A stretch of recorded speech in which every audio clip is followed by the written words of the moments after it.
Nous nous retrouvons avec plaisir pour cette nouvelle vidéomélie de l'abbé Mahouet. Nous passerons un moment également avec les prisonniers de la prison d'Ypres, ou plus précisément avec le père Patrick Gillard, aumônier de la prison, et avec Paulette de Porter, qui anime l'équipe de la paroisse qui coopère avec l'aumônier. L'occasion de revoir des extraits de la messe TV célébrée depuis la prison en 2012. Enfin, comment ne pas rendre hommage à nos chorales en cette belle fête de Sainte-Cécile, avec de nouveau le souvenir d'une messe TV, c'était en 2009, cette fois, le jour de la Sainte-Cécile. Belle célébration.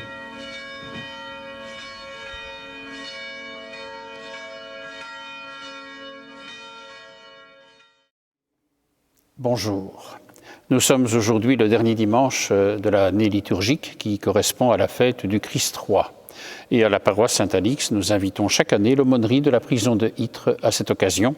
Et c'est comme cela que nous aurons, pendant cette vidéomélie, la rencontre du père Patrick Gillard et aussi dans notre paroisse de Paulette de Porter. Mais voici d'abord l'évangile de ce dimanche de la fête du Christ roi.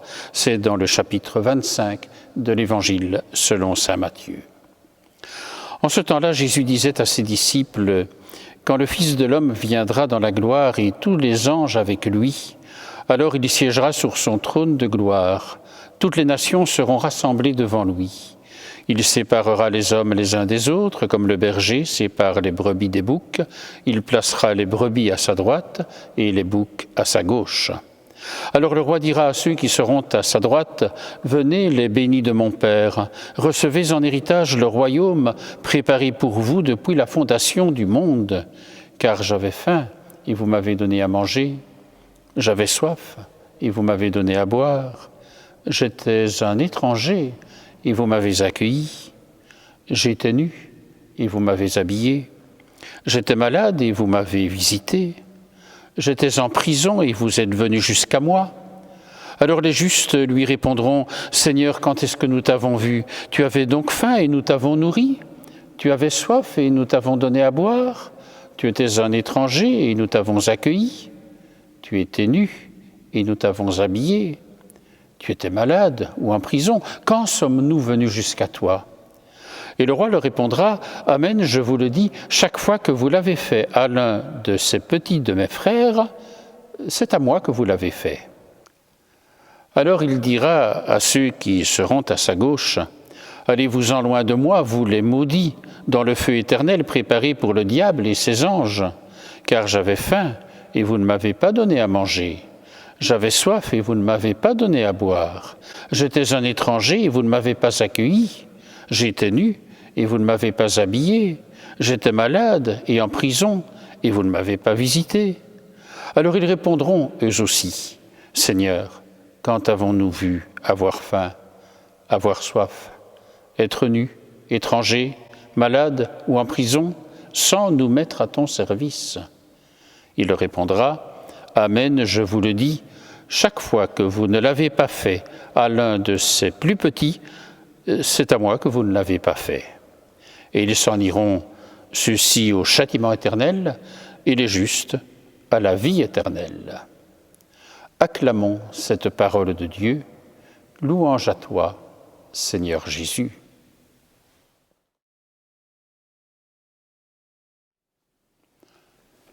Frères et sœurs, c'est un bel évangile d'un jour très particulier que nous avons entendu.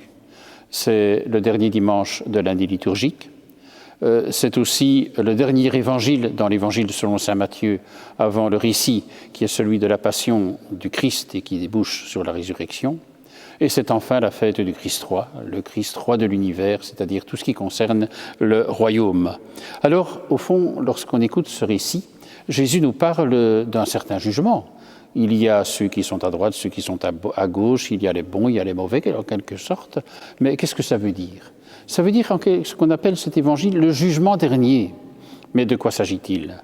Non pas bien sûr du tribunal de Dieu, ce n'est pas de cela qu'il s'agit ici, mais de la façon dont on peut dire quelle est la dernière parole sur quelqu'un, le dernier jugement, qui fait qu'on peut dire l'identité profonde de quelqu'un dans la relation qu'il a avec ceux qui en ont le plus besoin, ceux qui ont faim, ceux qui ont soif, Et avec cette parole de Jésus, ce que vous avez fait au plus petit des miens, c'est à moi que vous l'avez fait. En fait, Jésus se situe aussi comme dans sa divinité, je dirais. Il parle du Fils de l'homme, il parle de la gloire. Et donc, il y a ce lien entre le ciel et la terre, pourrait-on dire, le Seigneur qui vient rencontrer ceux qui sont les plus petits et qui s'identifie même à ceux qui sont les plus petits.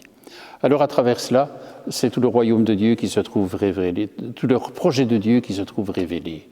Un grand projet auquel nous participons, parce que quand même, lorsqu'on écoute ce récit de l'Évangile, c'est le royaume de Dieu qui se construit chaque fois que des gestes de solidarité et de fraternité sont posés. C'est aussi notre vocation qui se réalise, car nous sommes tous appelés à vivre cette fraternité les uns avec les autres. Et c'est aussi la relation qui existe, relation forte bien sûr, entre celui qui est le plus petit d'entre les frères et Jésus lui-même. Alors, au fond, une petite question quand même. Lorsque Jésus dit cela, il y a ceux qui ont rendu service, mettons qui ont été donnés à manger ou donnés à boire, mais aussi ceux qui ne l'ont pas fait, qui viennent trouver le maître ici et qui dit, mais le roi, donc de la parabole, en disant, mais quand est-ce que nous avons donné à manger aux autres? Quand est-ce que nous ne l'avons pas fait? Il ne voit pas très clair dans cela.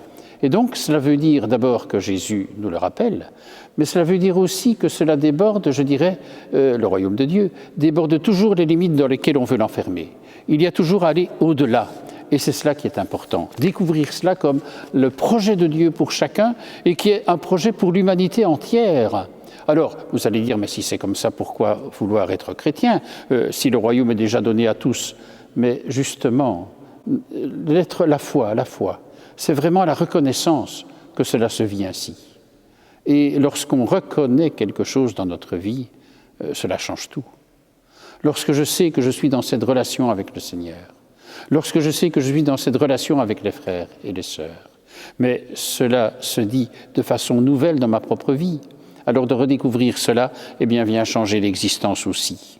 Et puis alors, direz-vous, peut-être la parabole est un peu dichotomique, voire même manichéenne, il y a les bons, il y a les mauvais. Ce n'est pas tellement le langage de l'Évangile. Peut-être deux choses ici. D'abord, c'est une parabole.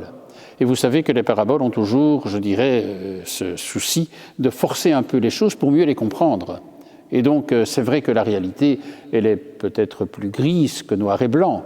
Ce n'est pas toujours coupé au couteau, comme on a l'air de le dire ici, mais c'est pour nous aider à comprendre. Et puis, avez-vous remarqué, dans une tradition orale, cet évangile était très facilement, on pouvait le retenir facilement par cœur.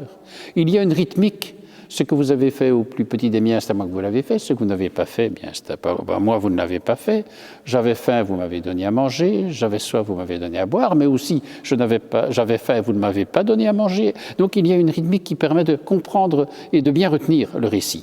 Alors, cela nous montre qu'au moment de passer de ce monde à son Père, pour reprendre une expression qui est plus dans l'Évangile selon saint Jean, c'est-à-dire au moment de commencer le chemin de sa passion, Jésus, en fait, nous confie l'humanité, et rien moins que cela. Alors qu'en faisons-nous? Et au cœur des questions qui sont les nôtres, comment, je dirais, vivre et appliquer l'Évangile qui nous est proposé?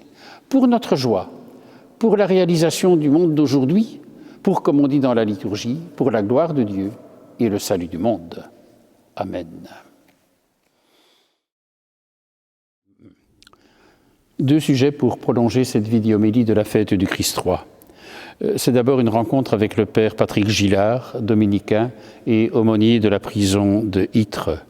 Notre paroisse Saint-Alix est jumelée avec l'aumônerie de la prison et l'on sait combien, en ce temps de Covid, la situation des détenus est difficile. Il y a bien sûr des isolements dus à des contaminations. Il y a aussi la détresse de beaucoup quand les contacts avec les proches et même avec l'aumônerie sont difficiles. Alors le témoignage du père Patrick nous est très éclairant à ce niveau-là.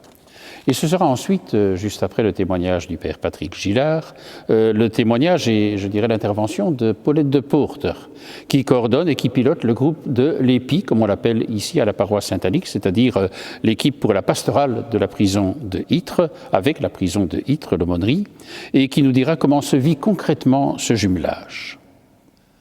Nous conclurons ce sujet consacré au jumelage avec l'aumônerie de la prison par quelques extraits d'une messe télévisée qui a été retransmise en direct depuis la prison de Ytre, c'était en juin 2012. Un deuxième sujet sera en lien avec la fête de la Sainte Cécile, patronne des musiciens. Je vous en parlerai tout de suite. Mais d'abord, écoutons le témoignage du Père Patrick Gillard. Chers paroissiens et paroissiennes de Saint-Alix, c'est un plaisir de vous retrouver par le biais de la caméra interposée.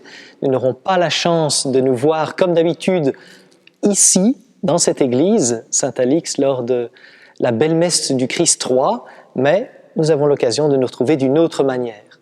C'est étonnant, d'autant plus que le premier texte nous parle de rassemblement, exactement la situation inverse de celle que nous vivons. C'est Dieu qui rassemble et qui rassemble ses brebis, y compris celles qu'on croyait perdues définitivement. Saint Paul, lui, évoque en fait la résurrection, au-delà de toute mort. C'est Dieu qui va nous rassembler dans sa vie éternelle. Ce sont donc des textes d'espérance qui nous sont proposés. Les textes d'espérance qui contrastent avec l'impression qu'on a habituellement quand on lit l'Évangile, qui est l'Évangile qu'on appelle celui du jugement dernier. En fait, le jugement évoque dans notre imaginaire quelque chose d'assez négatif, comme la sanction négative, qui vient après un crime, après un délit, après une faute. Mais en fait, celui qui est innocent, ou la victime, elle espère le jugement, elle espère la justice. Et à ce titre-là, espérer le jugement dernier pour un chrétien relève justement de son innocence. Nous espérons avoir une vie qui puisse correspondre au cœur de Dieu, de sorte que le jugement définitif est l'aboutissement de notre espérance. Dans l'Évangile, il est question de séparation, de faire la clarté entre le bien et le mal. On séparera les brebis des boucs, les boucs allant à la gauche, les brebis allant à la droite, et les brebis étant dorénavant appelées « venez les bénis de mon Père ». Les brebis sont dorénavant appelées les bénis de mon Père. Mais c'est vrai qu'il y a de l'autre côté des boucs. Alors c'est vrai que quand on est en prison, on peut se dire on y est officiellement parce qu'on a commis quelque chose de gravissime, surtout à Ytre. Et donc avec un peu d'humilité, les détenus qui entendent cet évangile se disent « en fait, c'est moi le bouc ». Beaucoup d'entre eux d'ailleurs disent « ma prière n'est pas entendue, comment Dieu pourrait écouter ma prière après tout ce que j'ai fait ?» Et ils se sentent intérieurement comme des boucs. Mais cet évangile n'est pas destiné d'abord à des détenus, il est destiné à tous ceux qui veulent bien l'entendre, y compris moi, y compris nous. C'est-à-dire que nous pouvons identifier des moments de notre vie où, en fait, peut-être que nous avons eu des paroles de bouc, des actions de bouc, des lâchetés de bouc. Qui pourrait dire qu'il n'a jamais été du côté des boucs? Et à l'inverse, quand nous regardons du côté des brebis, y compris du côté des détenus, et j'ai fait l'effort chaque fois que je rencontre un détenu avec lequel j'ai moins d'affinité, d'essayer de l'imaginer enfant. Il a eu lui aussi, comme moi, 1 an, 2 ans, 3 ans, 4 ans, 5 ans. Et à ce moment-là, c'était peut-être lui qui était aussi, au même titre que les autres, une brebis. Dans le sens, pas d'un béni-oui-oui qui suit tout le monde et qui fait bêtement ce qu'on lui dit de faire, mais quelqu'un qui avait une capacité de réception comme jamais, qui était capable en fait de suivre le Christ. Si on lui avait enseigné le meilleur, probablement qu'il aurait été capable aussi de le recevoir. C'est cela aussi la brebis, celui qui trouve, même à l'âge adulte, assez de disponibilité de cœur que pour dire « je voudrais me laisser renseigner par le Christ » et en particulier me laisser enseigner dans le bien. Être capable de recevoir du bien, d'en vivre et ensuite de le transmettre. Vous avez fait l'expérience comme moi dans votre vie que vivre avec des gens qui sont sans arrêt négatifs, eh bien c'est absolument usant. Celui qui a toujours besoin de critiquer négativement, de venir souligner ce qui ne va pas, c'est profondément usant, sauf si c'est fait dans un esprit de service, pour redresser, pour aider. Mais quelqu'un qui est à côté de vous et qui est positif, qui souligne vos qualités, eh bien souvent vous aide à vivre mieux de ces qualités, à les accroître, et en cela, à devenir une véritable brebis du Seigneur. Quelqu'un qui marche pour le bien, avec le bien, qui a le bien inscrit au fond de lui-même et qui s'en sent responsable, qui est prêt à le partager d'une manière responsable. La question est donc de savoir, est-ce qu'un bouc peut devenir une brebis ? Naturellement, non. Même si j'essayais qu'un bouc devienne une brebis, je n'y parviendrais pas. Mais si je change la question et que je dis « Est-ce qu'un criminel peut devenir un saint ?» En tant que chrétien, en regardant vers la croix, en voyant les deux criminels condamnés à mort autour de Jésus, l'un d'eux, lorsqu'il se tourne vers Jésus pour dire « Souviens-toi de moi », quand tu viendras inaugurer ton règne, s'entend dire cette réponse immédiate « C'est aujourd'hui. Aujourd'hui même, tu seras avec moi dans le paradis. » Sous-entendu, toi, le criminel, aujourd'hui même, tu seras avec moi saint dans le paradis. Notre présence auprès des personnes détenues n'est pas là pour cautionner ce qui a été vécu, n'est pas là pour consoler ce qui a été gravissime, vécu comme tel, mais d'abord pour entrer en relation avec le Seigneur et découvrir que lui seul trouve des chemins de salut que nous ne sommes pas toujours capables de trouver uniquement par nous-mêmes. C'est donc une responsabilité d'espérance. Et vous participez dans cette paroisse à cette responsabilité d'espérance. J'étais en prison et vous êtes venus jusqu'à moi. Et dans l'Évangile, il s'étonne, mais enfin, quand étais-tu en prison? Quand est-ce qu'on est venu jusqu'à toi? Et c'est vrai que si nous ne voyons pas toujours le mal qu'on a fait, parfois oui, mais parfois non, en fait, il en va de même pour le bien. De sorte qu'on pourrait se dire, mais si j'étais venu jusqu'à toi, si toi, Seigneur, tu considères que je suis venu jusqu'à toi en cette si petite occasion, mais je l'aurais fait 1 million de fois. Et il nous est donné de réfléchir au bien que nous faisons. Votre paroisse, à travers notamment ceux qui sont délégués dans le groupe EPI, participe à cette action du Christ au cœur de la prison, où lui-même dit « j'étais en prison ». Et vous êtes venus jusqu'à moi. Vous pourriez vous dire, mais comment, dans cette prison, la paroisse Saint-Alix est venue jusqu'à nous? Si vous avez déposé ne fût-ce qu'une enveloppe timbrée au mois de juin, dans le panier qui était prévu à cet effet dans cette église, vous êtes venus jusqu'à la prison d'Ytre où cette enveloppe timbrée est arrivée et était bien utilisée, et elle est encore maintenant. Si vous êtes venu à l'occasion d'un baptême ou d'une confirmation, si vous avez fait partie de ce groupe EPI et que vous visitez les détenus 2 fois par an de manière habituelle, vous êtes venu rencontrer non pas d'abord des criminels, mais des gens pour qui Jésus a donné sa vie et dont il espère que la fin de leur vie, leur finalité, ne sera pas de demeurer dans le crime, mais de demeurer dans le paradis. C'est-à-dire de vivre un changement conséquent, mais dont la conséquence est heureuse, vivre avec le Seigneur. Vous allez être appelés à partager, et je terminerai par là, encore du don, de la visite à ces détenus. Nous avons besoin de votre aide, notamment pour faire des choses simples comme un colis de Noël. On espère pouvoir célébrer Noël dans cette prison. Si vous donnez un calendrier qui parviendra au détenu, sur lequel il va noter, par exemple, de ne pas oublier l'anniversaire de sa fille, ou noter la visite, peut-être la seule que sa maman va faire pendant toute une année, ou noter pour décompter les jours qui lui restent à passer dans cette prison. Vous participez à la vie de ce détenu, vous êtes venu jusqu'à lui. Pour toutes ces actions, je tiens à vous remercier de tout cœur au nom des personnes détenues qui n'ont pas la possibilité de venir le faire.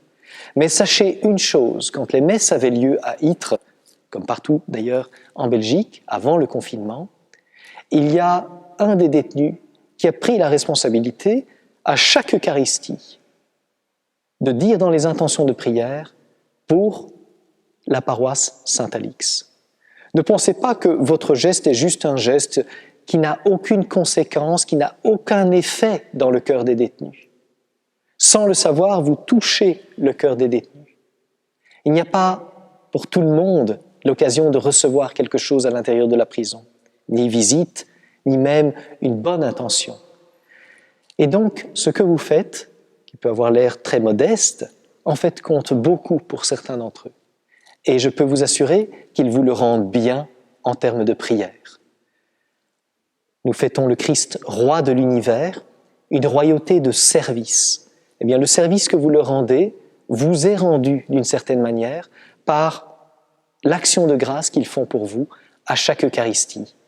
Aujourd'hui, ils continuent à prier chaque mardi, c'est-à-dire à l'heure habituelle de l'Eucharistie à la prison d'Ytre, et ils récitent, ils ont décidé de le faire de manière commune, un chapelet à 18h. Je vous invite, si vous en avez la possibilité, à les rejoindre, c'est-à-dire à les visiter dans l'invisible. Et très certainement, le Seigneur qui se tient dans l'invisible vous le rendra.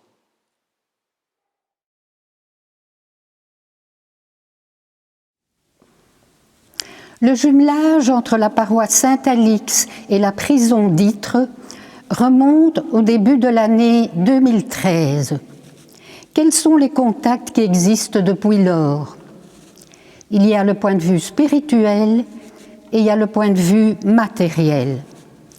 Du point de vue spirituel, en début de chaque trimestre, l'équipe de l'aumônerie vient chez nous donne des nouvelles des prisonniers et nous propose des actions d'échange. Chaque année, au mois de novembre, à la fête du Christ roi, elle vient célébrer les messes lors d'un week-end.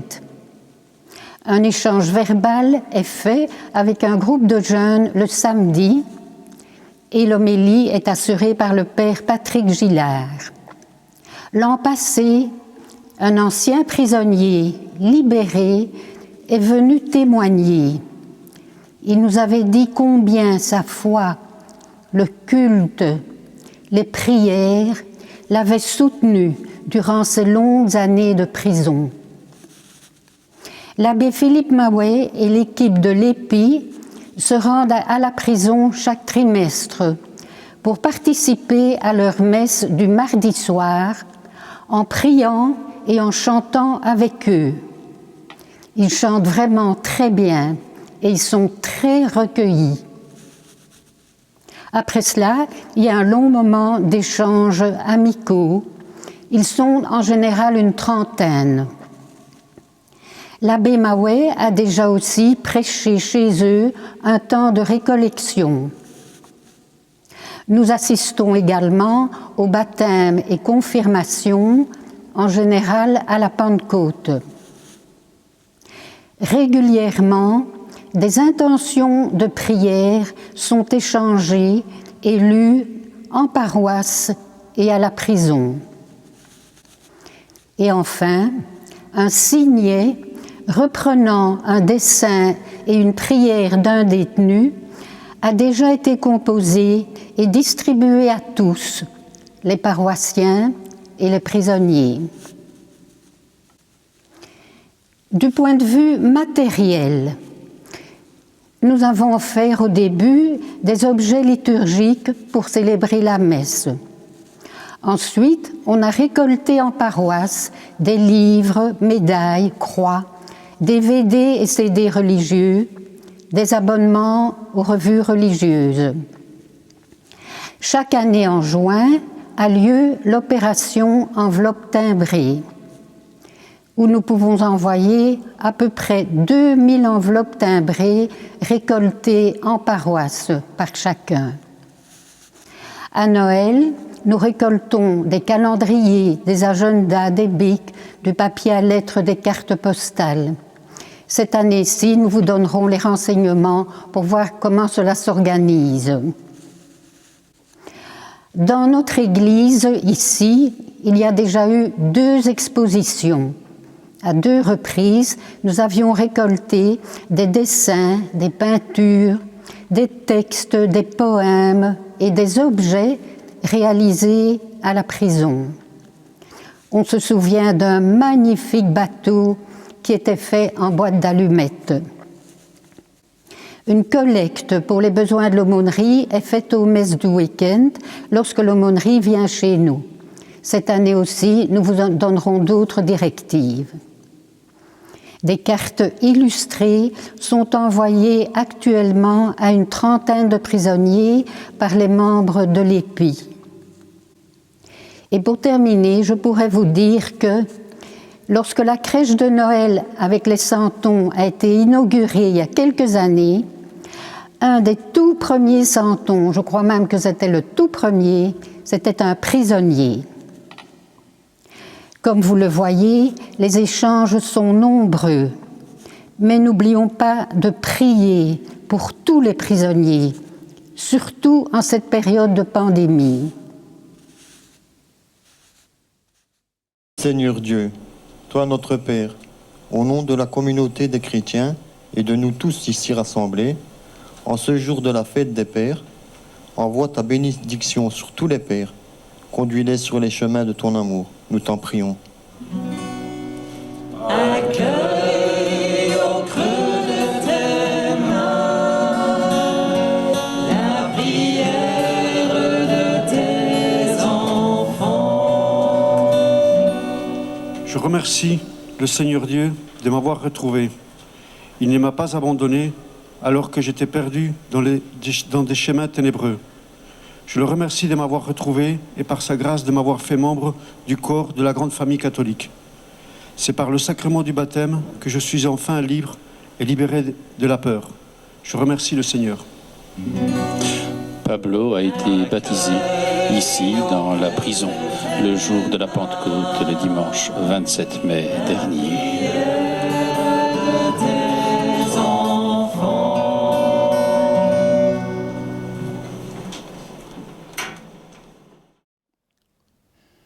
Merci au Père Patrick Gillard, merci à Paulette de Porter et merci à tous ceux qui font vivre ce jumelage entre la paroisse Saint-Alix et l'aumônerie de la prison de Ytre. Je voudrais aussi remercier ici très chaleureusement nos chorales. En ce 22 novembre, dimanche 22 novembre, c'est aussi la fête de la Sainte-Cécile. Et vous savez, Sainte-Cécile, c'est la patronne des musiciens et des musiciennes. Je crois que vraiment nos chorales ont un rôle important dans nos assemblées et on peut vraiment les remercier et essayer de participer aussi à ce qu'elles font. En ce temps où les chorales sont un peu mises au chômage technique, avouez-le, nous voulons leur rendre hommage. Ce sera d'abord avec les chants des chorales de notre unité pastorale de Stockel-au-Bois. Les enregistrements se sont faits dans un temps de confinement, vous le verrez, c'était lors des messes radio qui ont été retransmises durant le mois de juin par la RTBF depuis notre église ici à Saint-Alix. Et nous aurons les chorales de nos paroisses, nous aurons Exultet pour la paroisse Saint-Alix, Samedi Mélodie pour la paroisse Saint-Alix, la chorale de la paroisse Saint-Paul et la chorale de la paroisse Notre-Dame de Stockel.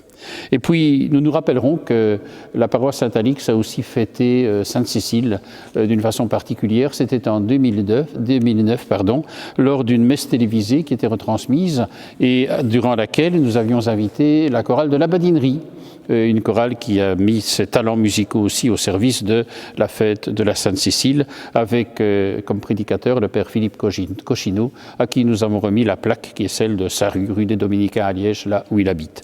Alors qu'en ces temps difficiles, le chant nous invite vraiment à crier et à rire, à pleurer et à sourire, à prier et à vivre.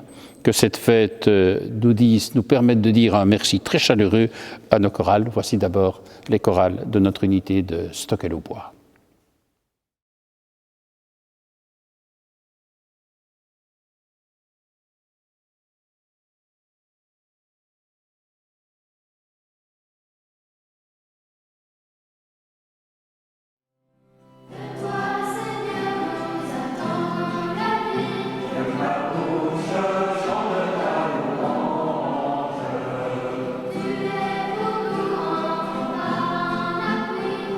Amen.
avec la communauté paroissiale de Saint-Alix et avec la chorale La Badinerie, nous voici invités à mettre nos pas dans ceux du Christ. Reconnaissons-nous pécheurs, certes, mais reconnaissons surtout l'amour infini de Dieu qui va jusqu'au pardon, jusqu'au don parfait de sa vie donnée pour tous.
Merci au Père Patrick Gillard, merci à Paulette de Porter, merci aussi à toutes nos chorales qui animent nos assemblées lorsque nous avons nos assemblées qui peuvent se réunir, bien sûr. Et je voudrais vous inviter au cœur et au cours de ces vidéomélies à la prière. Et je sais combien, finalement, sont avec nous pour prier. Et permettez-moi de citer deux intentions de prière qu'on nous a demandées.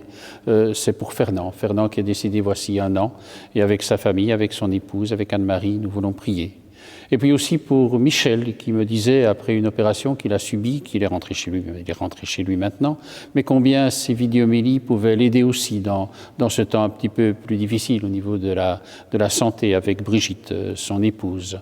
Pour eux, bien sûr. Et puis pour tant d'autres qui sont avec nous, alors je vous invite à être ensemble dans la prière. Et pour prier ensemble aussi et marquer d'une façon particulière le début du temps de l'Avent, je vous rappelle que nous retransmettrons la messe du premier dimanche de l'Avent, donc le dimanche prochain, le dimanche 29 novembre, à 9h30, en direct, depuis notre église ici de Saint-Alix. Et puis vous pourrez bien sûr la suivre aussi en différé. Mais je crois que c'est important de se rassembler. Alors je vous invite vraiment à nous retrouver dimanche prochain, c'est le 29 novembre, début du temps de l'Avent, début d'une nouvelle année liturgique. Et je crois que c'est important de marquer l'étape à travers, je dirais, la célébration de l'Eucharistie de façon distancielle, c'est-à-dire par le YouTube, mais ensemble pour le vivre pleinement. Nous concluons par la prière. Dieu éternel, tu as voulu fonder toutes choses en ton Fils bien-aimé, le Roi de l'univers. Fais que toute la création, libérée de la servitude, reconnaisse ta puissance et te glorifie sans fin. Nous te le demandons par Jésus-Christ ton Fils, notre Seigneur et notre Dieu, qui vit avec toi, Père et l'Esprit Saint, pour les siècles des siècles. Amen. Le Seigneur est vraiment avec vous, qu'il soit celui qui nous conduise sur les chemins de la solidarité et de la fraternité pour bâtir son royaume. Que le Seigneur nous bénisse et qu'il nous garde, lui qui est Père, Fils et Saint-Esprit. Amen. Et nous pouvons rester, aller et vivre dans la paix du Christ. Nous rendons grâce à Dieu. Bon dimanche, bonne semaine, à très bientôt.